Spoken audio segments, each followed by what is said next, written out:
Pagpalang araw po, ano? Ito po inyong kaibigan kay Jesus, Brother Manny Bautista. Siya naman po si Kuya Kador. Dito po tayo sa Barangay 94 na dati niyang pinaglingkuran. Kasi dati ex-chairman po siya. Si Kuya Kador dito sa barangay nito. Ngayon, pinapasyalan po siya tuwing Sabado ng umaga, ganitong oras. Pagitan ng alas 11, alas 12, upang magbulay ng salita ng Diyos mula sa Biblia. Amen. Alam niyo po, yung pagbabahagi ng mabuti salita ng Diyos ay napakaganda sa buhay ng tao. Kasi po tayo bilang tao, dumarating po yung iba't ibang mga pagsubok ng ating mga buhay. Problema. Kasi walang tao walang problema. Halos lahat ng tao po may problema, mayaman man, mahirap. Kaya kung minsan, yung mayaman nga, mas mabigat ang problema. Tignan nyo ngayon na nangyayari sa ating politika. Senador, ang laki ng problema nila. Isipin nyo po yan. Ang hinaharap nilang problema, napakalaki. Hindi ba sana magka-problema sila, hindi? Kasiraan pa sa kanilang pagkatao. Kasiraan pa sa kanilang pagkatao yan. O bakit na-involve sila sa malalaking pera? Sa flood control. At ngayon, sabi nga ng presidente, December 15, meron na silang ikukulong. Ibig sabihin, mag-i-issue na po ang gobyerno ng warrant of arrest sa mga inalal ng bayan o sa mga appointees sa iba't ibang departamento ng gobyerno. So, bago tayo papalahot, tayo muna ay panandaliang mananalangin. Panginoon Diyos, aming Ama na makapangyarihan sa lahat, ni Santa, samahan mo kami sa aming pagbubulay ng iyong salita. Sapagkat ang iyong salita ay ang aming buhay. Salamat po sa ngalan ni Jesus. Amen. Ang mahirap lang po sa larangan ng politika, mismo yung mga mananampalataya po, nagiging involved sila sa korupsyon. Ang ibig ko sabihin, involved sa korupsyon, halimbawa, yung isang senador, bilib na bilib ka dyan, pagkatapos may involved siya sa korupsyon, ang ginagawa ninyo, nagrarally kayo. Nirarally ninyo ang gobyerno. Ayaw nyo ba yun, inaayos ng gobyerno ang problema? O gusto nyo talagang meron na lang problema?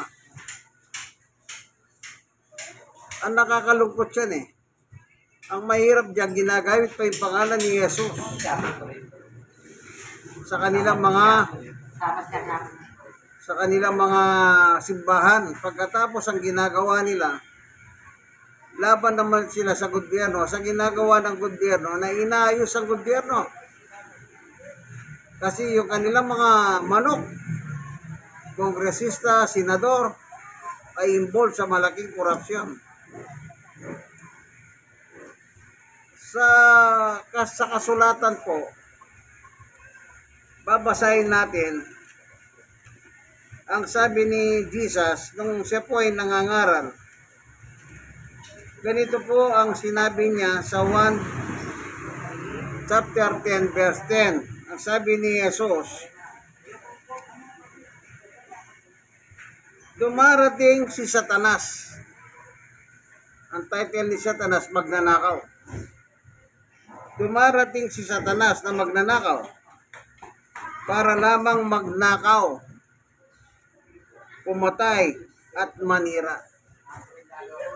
Yan ang papel ni Satanas. Magnakaw, manira, pumatay.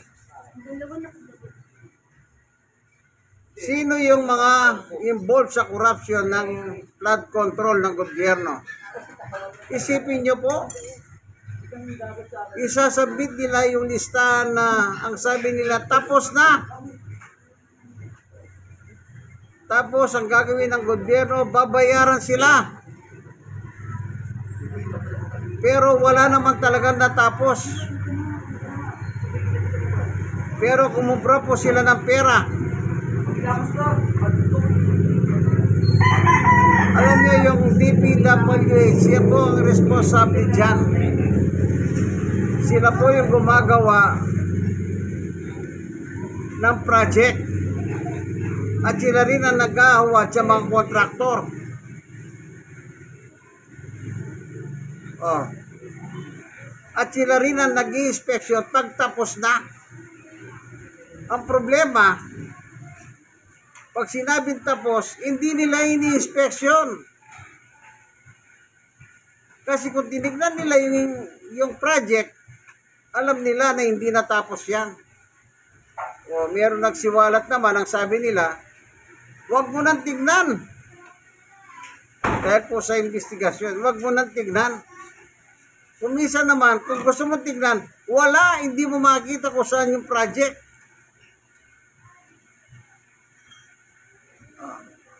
Lahat ng yan, gawa ni Satanas yan. Si Satanas po ang gumagawa niyan. Ang kinakasangkapan niya, mga tao. Nagkataon, yung mga tao, politiko po sila.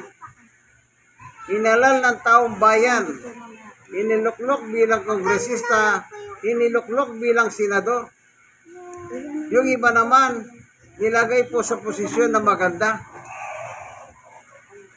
Ngayon, nagkakabukingan na, takbo rito, takbo doon, tago rito, tago doon. Kaya nga sabi po ng mga taong bayan, kailan nyo ikukulong yung mga malalaking isda? Ang kinukulong lang daw po nila yung mga butete. Maliliit na isda. So sinagot sila ng presidente na si Bongbong at saka ni Ombudsman Jesus Crispin Remulla. Sa December 15, meron na silang ipapalabas ng mga warrant of arrest. Ibig sabihin, sa December 15, meron na po silang ikukulong. Lahat ng yan, kagagawan po ni Satanas yan. So, anong sabi ni Jesus? Dumarating ang magnanakaw. Ang trabaho po ni Satanas, wasagin ang buhay ng tao. Kaya magtataka kayo, may mga pamilyang matino, kinalaunan, na sayang.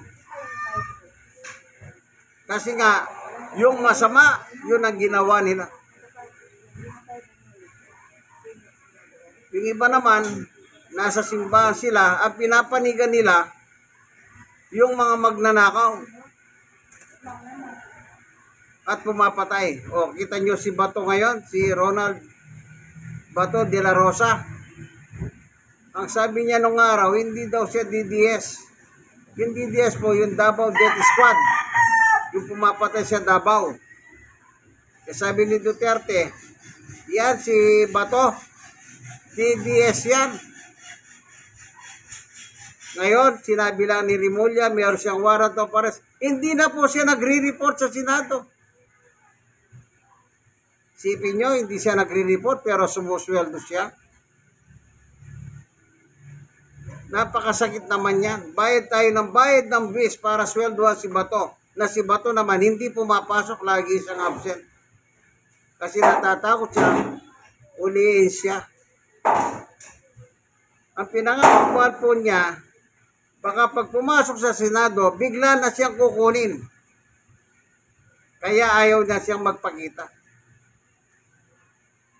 Na nangyari kasi kay dating hamon niya, si Duterte, na lumapag yung eroplano sa Pilipinas, kinuha po siya. At sinakayuli sa isang eroplano papunta Netherlands sa The Hague. Walang nagawa. Kaya lahat ng yan ay mga biktima ni Satanas. Ano pa? Ang trabaho ni Satanas sa mga tao. Dito po sa 2 Korinto, sabi ni Apostol Pablo, hindi sila sumampalataya. Sabihin, hindi sila naniwala.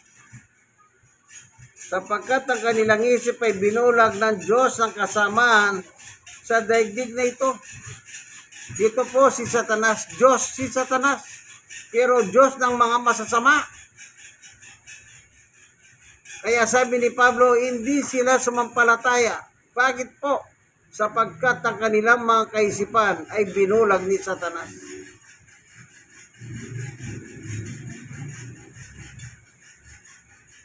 Upang hindi nila makita ang liwanag ng salita ng Diyos tungkol sa kaluwalhatian ni Kristo na siyang larawan ng Diyos. Para po yung salita ng Diyos, huwag pumasok sa kanilang kaisipan, huwag pumasok sa kanilang puso. Kung anong gusto ni Satanas, yun ang pinagagawa niya sa mga tao. Wala pang pinipili, tao bang reliyoso, involved sa korupsyon. Hindi ba yung GIL? Kay Mr. Villanueva, yung anak niya, si Tess Daman, si Joel, isa sa lalabasan ng warrant of arrest yan.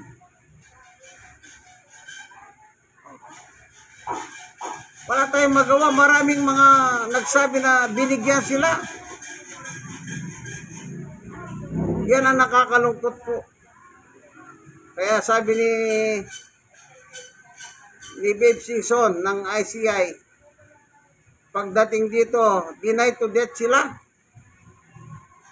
Ano yun? Inimbento lang yun? Hindi po. Talagang marami na nagtuturo, mga district engineer ng DPWH na nagbigay sila ng pera at pinakita po sa telebisyon. Yung mga pera, nakabulto-bultong tig 1,000, nakaatado sa bilyar. Yung inupa nilang bahay, at sa kwarto. O ngayon yung isang district engineer, nagsauli ng 110 million. O yung kanyang assistant, nagsuli na nung araw ng mga sasakyan pa. Ibig sabihin, talagang merong anomalya. Lahat ng yan, ang may kagagawan si Satanas, wala pong gustong gumawa ng ganyan. Walang gustong gumawa. Pero bakit sila nakagawa? Dahil po kay Satanas. Dahil hindi po sila naniniwala sa Diyos. Kasi nga, ang ginagawa ni Satanas, binubulag, sinasara kanilang kaisipan upang hindi nila makita ang liwanag na salita ng Diyos.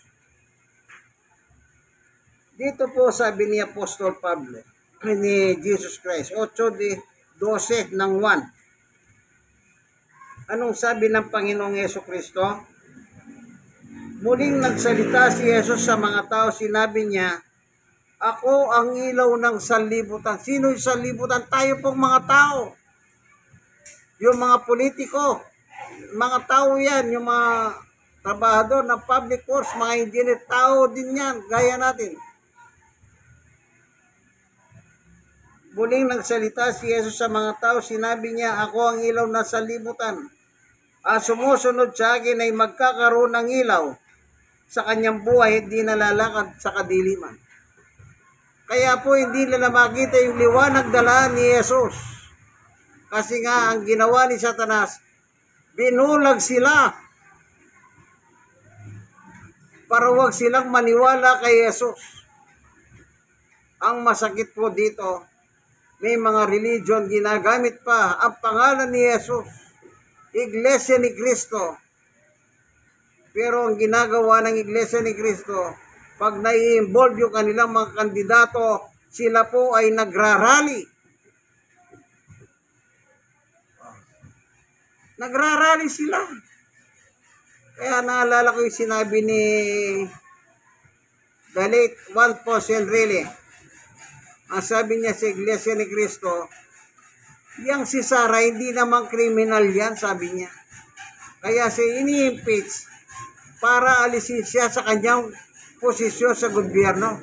Kasi nga, hindi niya kayang ipaliwanag kung saan dinala yung mga milyon-milyon na halaga ng pera na pinagkatiwala sa kanyang tanggapan. Ngayon, napapanood na naman po yun. Yung mga staff niya nung araw. Nagkanda sakit po yung mga staff niya sa kakasinungaling. Naglulubid siya na lang kasinungalingan upang pagtakpan si Sara sa investigasyon sa Kongreso at Senado. Nagkanda sakit sila. Yung isa, bugada pa. Nasabi ni Montulfo, yung kuya ng mga Tulfo, yung palang abogada na yan at saka si Sara, meron silang relasyon. Kahit na may asawa. Ditong si Sara. Sabi niya nga, ACDC yan. Ibig sabihin po, pwede siya sa lalaki, pwede siya sa babae. Sabi ni Montulfo, yung matandang Tulfo. Kaya sabi ni Dalit, Johnny Andrili, upang alisin sa posisyon, wala siyang kaso, sabi niya. Pero nung ginawa ng Supreme Court, nakialam sila na hindi naman sila dapat makialam. Pinakialaman nila ang impeachment.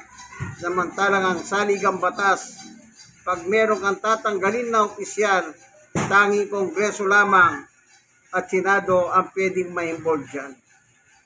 Pero bakit nakialam ang Supreme Court? Kasi po bata ni Duterte yung nasa Supreme Court. Ayun, hindi natuloy ang impeachment kay Sara. Yan ang gawa ng Iglesia ni Cristo. Nakakalungkot, ginagamit nila yung pangalan ni Cristo. Pero anong ginagawa nila? Pinagtatanggol nila yung kanilang mga minamanok sa politika. Dapat hindi ganon eh. Dapat pag nasa reliyon ka, manindigan ka sa katotohanan. Hindi naman nila maipaliwanag kung paano nila ginasos, dinala ang pera ni Juan de la Cruz. Ayaw nila sumagot.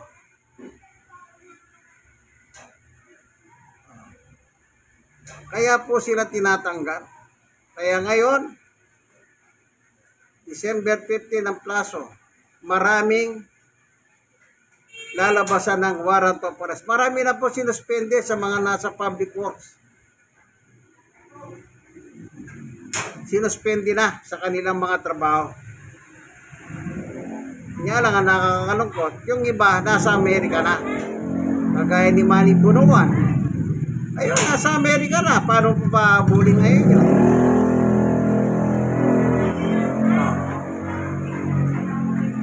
Ngayon, pag abulin mo yan, gagamit ka ng extradition treaty. May proseso pa yun. Kaya tayo pong mga taong bayan ang kinakawawa nila. Tayo po yung pinagkakapiraan nila, binibiktima nila. Isipin nyo po, pag eleksyon, ano sabi nila? Iboto nyo ako, iboto nyo ako. Nagkatapos na sila ibinoto, anong ginagawa? Sana kung milyon lang ang pinag-uusapan eh. Bilyon ang perang pinag-uusap. Saan kayo nakakita natapos ang isang proyekto? Walang nakitang proyekto, pero bayad sila ng gobyerno.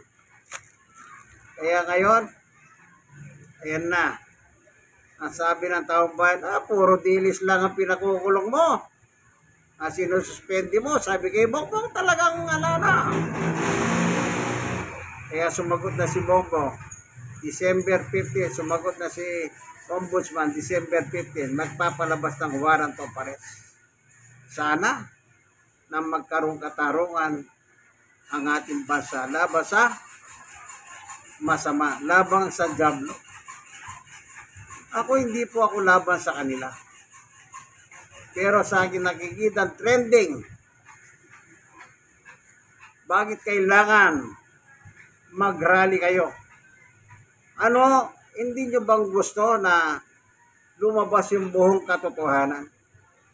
Kasi sinasabi nila, wala pag kalaban ka ng gobyerno, sisingle out ka. Yun ang sinabi ni Caldero nung araw. Si Tenke, alam nyo ba yon? Si Panyero, anak ni Panyero, si Peter Cayetano. Pag kalaban ka ng gobyerno, huliin ka. Abogado yun. Born again pa yun. Pero nakakalungkot, mga salita niya, walang katuturan talaga. Ano? Di ba totoo yan? Manood po kayo ng balita. Kaya sabi sa Biblia, ni Jesus, maliwanag ang sabi ni Jesus.